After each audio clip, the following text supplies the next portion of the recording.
the curfews and everything started to ease up, I thought it'd be a really cool time for us to go and spend some time in JBay. Not only for me to be able to surf, but for Lyndall to be able to have that relaxed mindset while she's pregnant during such a crazy time. We ended up getting a few really, really good swells.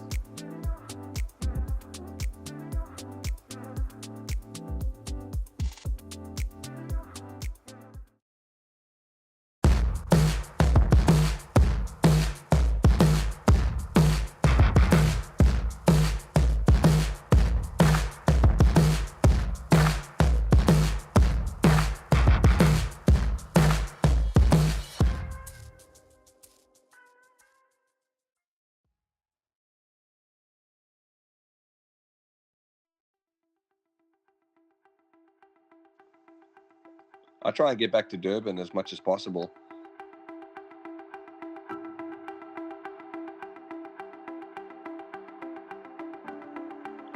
I think the place you grow up and the style of waves that you grow up surfing definitely molds you into the type of surfer that you become. And that's what Durban's done for me. You know, those little beach breaks and running kind of sand bottom points.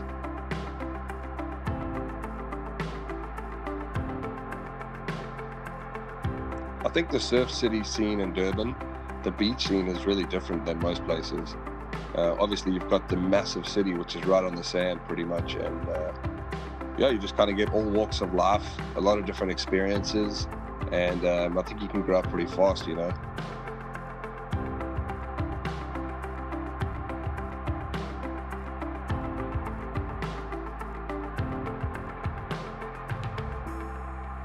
So I was in Cape Town. I was just looking at the charts and basically just saw this east swell just lining up for Durban. The winds looked good, the tides looked good, the bank was good. And so I just decided to jump on a plane and bolt up there and go get amongst it.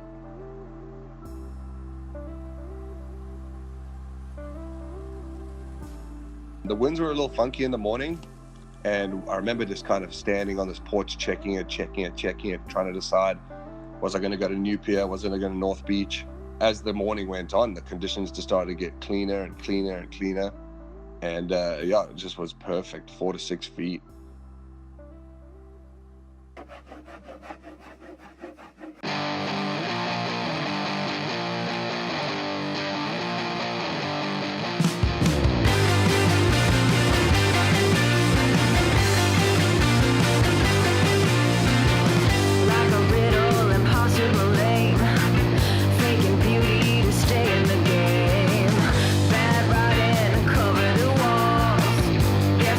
If I left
When I initially took off on the wave, I thought, oh, this is going to be the wave of the day. And I asked a friend if he was going to go. And in the very last minute, it was his turn. And he said, no. So I spun and went. And pulled into the barrel. And the next thing, saw the doggy door, saw a little light. Tried to squeak out. And as I tried to squeak out, the whole lip just landed right on the side of me. And I just hit the deck. It was kind of like this loud crack. In my mind, immediately, I just was like, no, I'm fine. Just kind of paddle it off, you'll be fine. Try to stand up on the next 2-3 waves and just knew at that moment that something had happened. So I went to the beach, kind of hobbled up the sand, told my filmer, hey, look, I think this thing's done. I think I really realized it was serious when I woke up the next morning and could barely walk.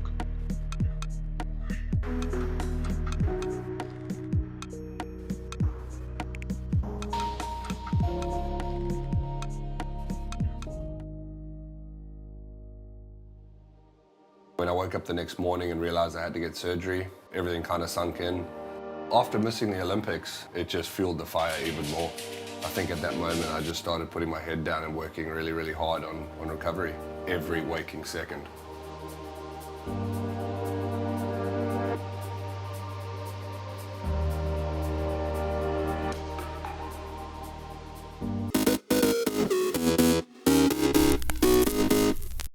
Welcome to the Eternal City and the fourth round of the ABB FIA Formula E World Championship, the Rome E-Prix. It's time for qualifying then. It's so crucial to get in the top 4 in the groups and then, therefore, get into the duels. Staying on the line, that should be a penalty, man. Absolute stone cold penalty. Sam Bird will not be advancing through to the duels and doesn't even get a lap in. Got caught in a load of traffic today in quali. Very disappointing that it's happening in this World Championship, but look, it is what it is. We got a great race car. Let's go out there, let's show what we can do. Both Jaguars are eliminated. Just been kicked out, P5. Yeah. Unfortunately, we're going to be starting around P9, P10, but things look good. Looks like we made a good step since Mexico, so let's see what we've got in the race, and hopefully we can move forward. The 5 lights will come on. When they go out, 45 minutes plus 1 lap of racing will be underway. The fourth round of the ABB FIA Formula E World Championship, and we go green in Rome. Sam Bird has got damage. Update on state of car, can you continue? Copy, I'm okay. So Evans is up into 4th place. And here comes Bird to the outside of Evans. Evans holds the place. Clean attack. Yes, man. Good job. And Evans goes ahead of De Vries. And Evans is in attack mode. And Evans is going to try and get ahead of Van Dorn here. Evans might go for 2. No. He's up into 2nd place though. He started, Mitch Evans, ninth on the grid. And here he is fighting for the win. Brights covers the inside, but Evans is through. Mitch Evans takes the lead of the Rome E-Prix for Jaguar. Mitch Evans has only picked up 1 point so far this season. A torrid start to the year, but at the venue he took his first and Jaguar's first Formula E victory. The checker flag falls. Evans wins again in Rome.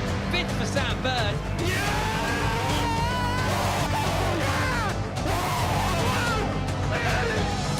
Hey guys, so we won. My second win here in Rome. Super happy. The team gave me one of the best race cars. It's been a tough start, but the work in between the last 2 races has been fantastic. So huge thanks to everyone back at the factory. First win of the season. So yeah, great points, but just this feels really good. The 5th round of the ABB FIA Formula E World Championship here in Rome. It all comes down to this. You've got to be in the top 4 to advance to the duels. If you get into the top 4, you're guaranteed a spot somewhere in the top 8. Bird makes it through by 5,000ths of a second. So both Jaguars into the duels. Yes, well done. Right, Jaguar versus Jaguar. Sam Bird versus Mitch Evans. A Jaguar TCS Racing face-off. Bird across the line, checker flag falls, and he does a 38.4, and it is Evans who wins the Battle of the Jaguars. And Mitch got it.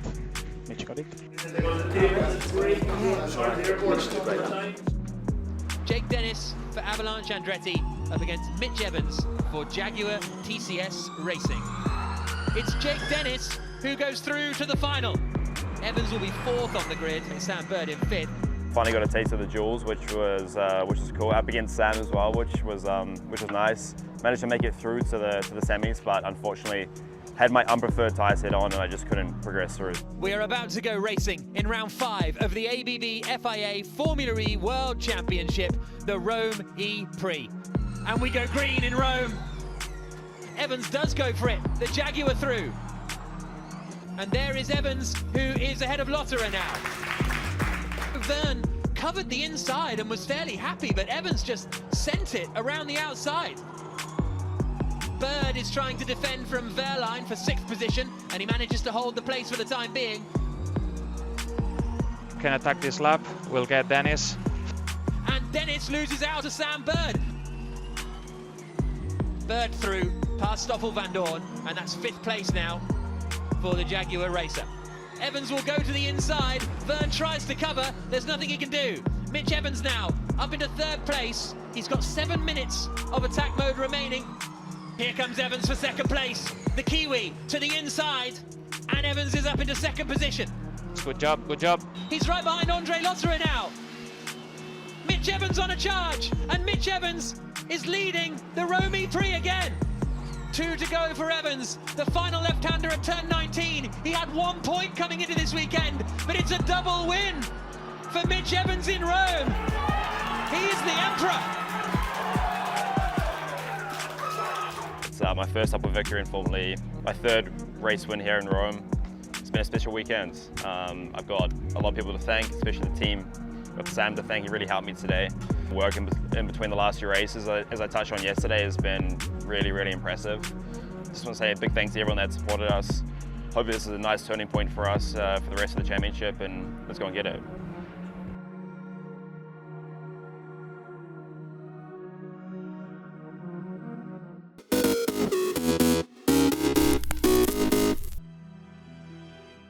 The Smithsonian's National Air and Space Museum awarded its Michael Collins trophies for lifetime and current achievements with a ceremony at the museum's Stephen F. Udvar-Hazy Center in Chantilly, Virginia. NASA's Mars Ingenuity helicopter team was recognized for current achievements in aerospace and technology.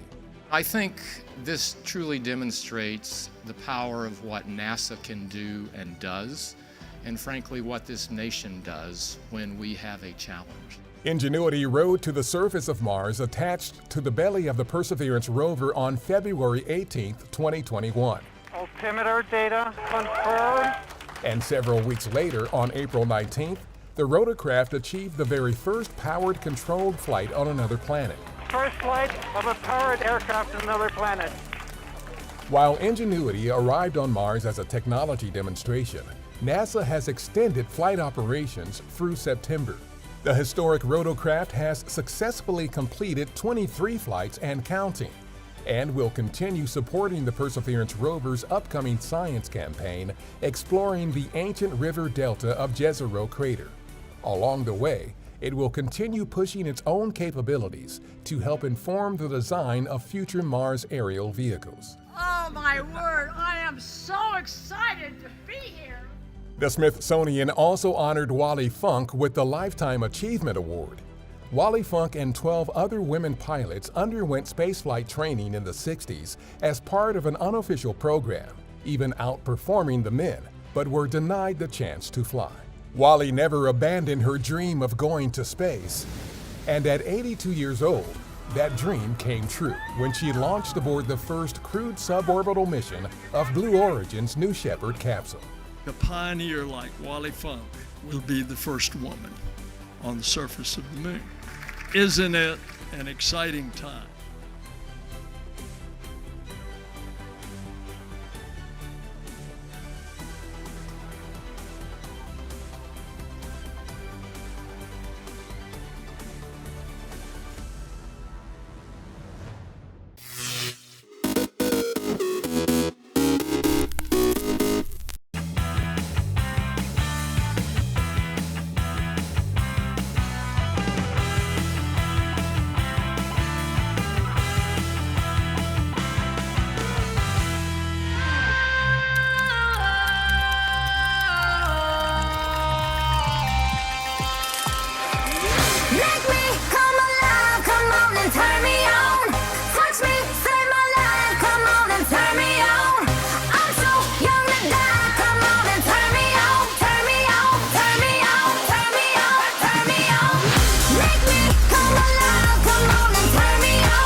Is it too good to be true?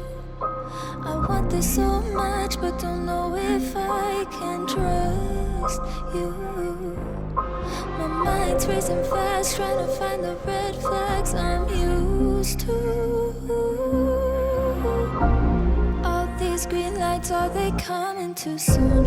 Caught between red and the green, and you, I'm stuck in the blue.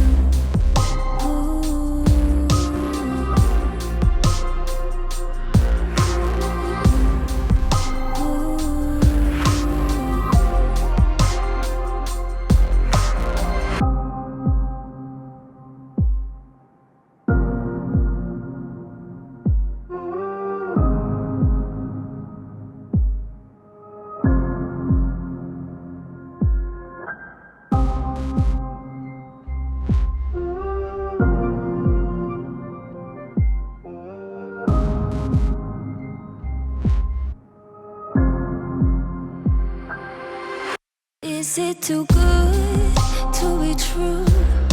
I want this so much, but don't know if I can trust you. My mind's racing fast, trying to find the red flags I'm used to. All these green lights, are they coming too soon? Caught between red and the green, and you, I'm stuck in the blue.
我的名字叫高敏，是24届和25届奥运会的女子跳板跳水的金牌获得者。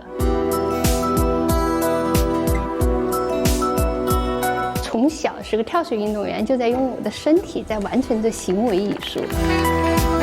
那也可以说，我相信我能用艺术的手段来表达我的一种心情，那是因为奥林匹克的核心价值观是卓越、尊重、友谊。其实它是一个人生哲理，它很好的将人的身体、心理甚至精神很均衡的融合在一起了。我也相信这个奥林匹克的这个理念其实是也在影响着我们人类的发展。我还是决定用了书法，因为书法有着5000年的中国的历史文化的沉淀，然后奥林匹克的精神也有3000多年了。我相信这两个元素的结合，能够充分的体现奥林匹克的理念是可持续发展的。我是用的流体丙烯，因为我觉得流体丙烯做出来的线条很像冬奥会北京冬奥会赛场起伏的那种山峦，然后同时呢也很像冬奥会的赛道。所以我选择流体丙烯来作为我的底色。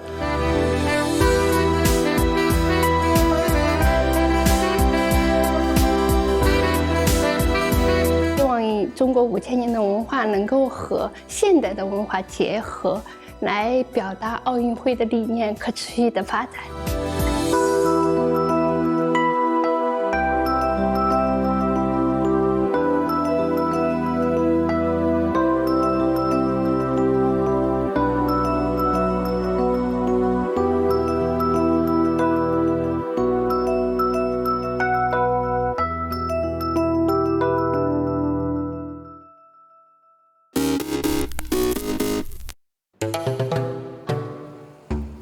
What I tend to look for when I go to places are things that are visually appealing.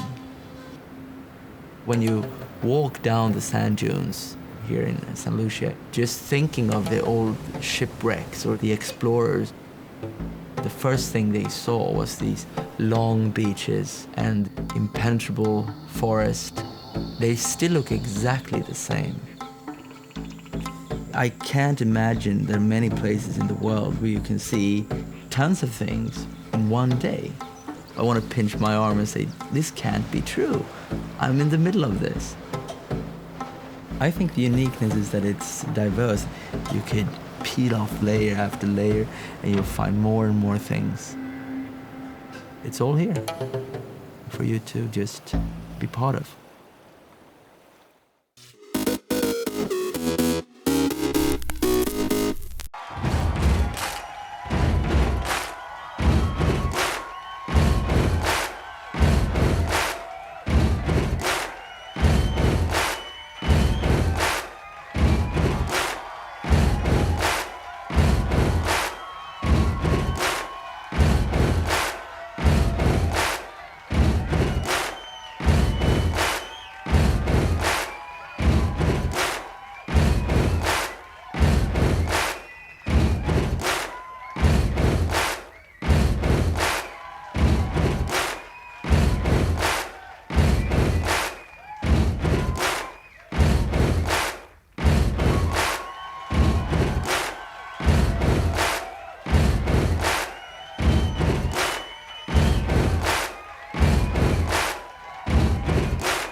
April 20th, 1889. Wirtschaftlich zu vernichten, dass dann Deutschland nicht mehr länger untätig zusehen könnte.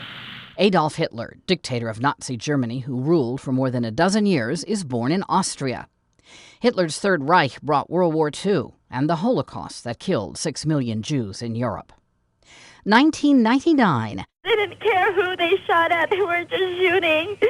And then they throw a grenade or they threw something that blew up. 2 students go on a shooting rampage at Columbine High School in Littleton, Colorado. They kill a dozen classmates and a teacher inside the school before taking their own lives. 1980, the first Cubans sailing to the United States as part of the massive Mariel boat lift arrive in Florida. Over the next few months, more than 125,000 Cubans reached the U.S. by boat in the exodus from Fidel Castro's regime. 1939. There's no question in my mind. This is the greatest game that has ever been invented. Baseball Hall of Famer Ted Williams makes his major league debut with the Boston Red Sox. And 1951, soul singer Luther Vandross, whose romantic songs include Here and Now, is born in New York. Today in history, April 20th. Camille Bohannon, The Associated Press.